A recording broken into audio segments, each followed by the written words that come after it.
So, ladies and gentlemen, today on Screenshots, we're going to take our first step into what I'm going to be called a series of movies on members and affiliated members and associate members of the 1980s unofficial group called the Brat Pack. Now, the Brat Pack was coined by a writer in the States to describe all the great up and coming young actors that were appearing, both male and female, from about 1981 to about 1987.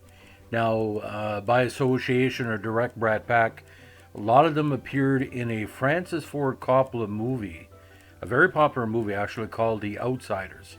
Now, this coming of age drama was based on an adaptation of the 1967 novel of the same name by the very talented S.E. Hinton. It was released on March 25th, 1983, and Coppola owes a direct celebration to Joelle Misklin, a librarian at the Lone Star Elementary School in Fresno, who her and her students were responsible for inspiring FFC to make the film. Now, the up and coming stars in the cast were very tremendous for the Brad Pack era. The basic lead was a young C. Thomas Howell, who actually garnered a Young Artist Award for the event. And here's the who's who of the Brad Pitt of the time. His co-stars in the show including the very handsome Rob Lowe, Emilio Estevez, the brother of Charlie Sheen, the incomparable Matt Dillon, the very talented Tom Cruise, multi-talented Patrick Swayze, the Karate Kid himself, Ralph Macchio, and in her first key role, Diane Lane as Cherry. Now, Lane and Dillon appeared together in another Coppola movie called Rumblefish later on. Dylan Estevez also starred in Tex, which was a S.E. Hinton, adaptation as well. Now, shot on a very low budget. It was, middle of the road with the critics, but made 33.7 million on a $10 million budget. So it was a lot of repeat business. Now, Leif Garrett actually was also in this movie, but he was kind of past his time as a Brad Packer. Now, the basic plot is 1960s in Tulsa, and the key ones, the outsiders, are greasers. They're kind of a bunch of toughs and low-income working teens. The lead includes Potty Boy Curtis and his two older brothers, Soda Pop and Daryl, as well as Johnny Cade, Dallas Winston, Two-Bit Matthews, and Steve Randall, and that's the key ones in the bunch. The rivalry is with the Socias, basically shorthand for the social renting class, a gang of wealthier kids from the other side of town. Now, there's an ongoing series of feud between the Greasers and the Socias, the older generation of both, and the younger generation that are represented by Pony Boy Curtis. Now, due to a series of unfortunate events, somebody dies, and the key outsiders have to remove themselves from Tulsa, and basically it's a kind of a route of finding yourself as a young person in the 1960s or rural U.S. A lot of emotions in the movie. There's a lot of confrontations, but Rob Lowe, Patrick Swayze, and C. Thomas Howell and Macho are pretty well the strongest parts in the movie. Matt Dillon a little bit over the top, like he always is, but C. Thomas Howell never really hit the level of success that the other of the Brad Pack and the Brad Pack in the movie did. Even though he was very talented, I mean, if I'm not mistaken, he was in E.T. and a lot of other young man shows. But it came out later on he was being abused at the time, allegedly, by people involved in the movie industry. So that was some sad news we found out later on. Now, there's a series of things within this here. The Outsiders, there's when the two key kind of run away from home to stay away from the attempted murder charge or murder charge. Ponyboy decides to read Gone with the Wind to pass the time, and also by Robert Frost's poem "Nothing Gold Can Stay." Now, because what Dallas says that murder in Oklahoma is punishable by death, Pony Boy and Johnny, that's why they pretty well fled. But how they end up leaving the whole pressure situation between the soldiers and the greasers, the escape. It's a very, very simplistic plot, very easy for an under 16 to understand, and that's why the book is taught in many schools and many, what do you call it, reading groups, because it appeals to people on many, many levels. Now, I was criticizing Matt Dillon, but Matt Dillon was basically playing himself. He played it tough in several other movies before that, including, My Bodyguard and Tex and all that.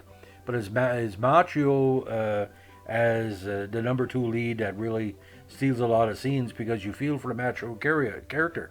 And there's a lot of... Macchio played this like a young Sal Mineo in Rebel Without a Cause. Very, very strong performance. It's a Ralph Macchio performance, but there's aspects of Sal Mineo. And Diane Lane as Cherry, the young girl who's conflicted. The fact is, she wants to be part of the socials, but she also wants to live her own path. She's attracted to at least one or two of the greasers, and she wants to see if that can develop into friendships or a real relationship. So, but it's kind of bizarre to see, a young Tom Cruise in here, because he doesn't have many lines, and he's there really as window dressing. Because as people know, there's a lot of movies where there's gangs. There's usually in these movies one or two or three key actors and a rest are filler. West Side Story, some of the Sidney Poitier movies, Vic Morrow, stuff like that. So this movie itself, when I saw it, very, very good cinematography.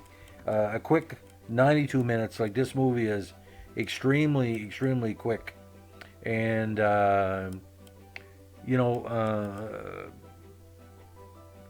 it was actually, it did very well at, of all things, the Moscow International Film Festival.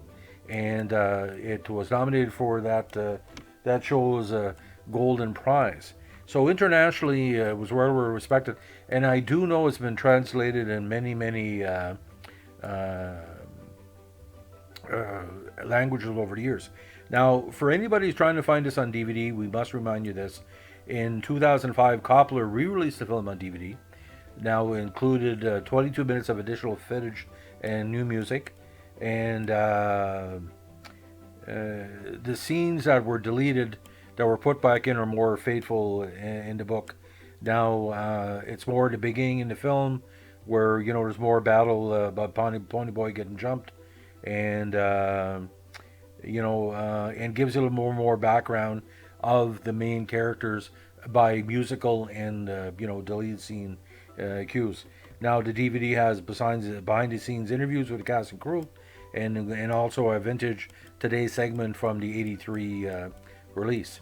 Now the Blu-ray edition, which again is called the complete novel, was released on June 3rd, 2014. Now there was an attempt to novelize the series for television in 1990, where there was a different cast playing the same characters. It picked up after the ending of the movie, but like a lot of TV adaptations in the 80s and 90s of big movies, it only lasted one season. Now, copies of the Outsiders novel is available online and vintage as well. It's a very, it's a very straight ahead book. A good reader for someone grade 9, grade 10, grade 11. And, at the level, there's a lot of of the characters that appeal to young people. The only thing I can compare with is not say the same plot device, but how Anne of Green Gable has become beloved worldwide, The Outsiders, because it's a quality book. It's almost like a junior version of Gone with the Wind, but without the burning of Atlanta and different stuff. So the movie itself is 3.5 out of 5. The book is 4.5. But I would suggest reading the book first, watching the original cut of the movie if you haven't seen it before, like if you're under 30, and go to the expanded edition. And you gotta understand, Francis Ford Coppola was coming off Godfather 1, Godfather 2, the debacle of Apocalypse Now, but to see him get back to himself and the movie is from the heart. FFC's style is in every scene. There's even a cameo by young Sofia Coppola, which ended up being a great director, FFC's daughter, and it really stands out. So on this February 12th, 2 days before Valentine's Day, we wish you a great Valentine's week. My Valentine themed podcast will be coming up later this week. I'm taking a look at another Brat Pack movie, or semi Brat Pack, Lloyd Dobler, of course, and the great movie Say Anything, which has the greatest unromantic line of all time. I gave her my heart and she gave me a pin. Who writes that stuff? People have had their heart broken. I've given people my heart and I haven't gotten pens back, but I got, in one case, laundry. So I gave her my heart and I got laundry. Everybody got to go through some romantic entanglement. So, okay, have a good day. Bye.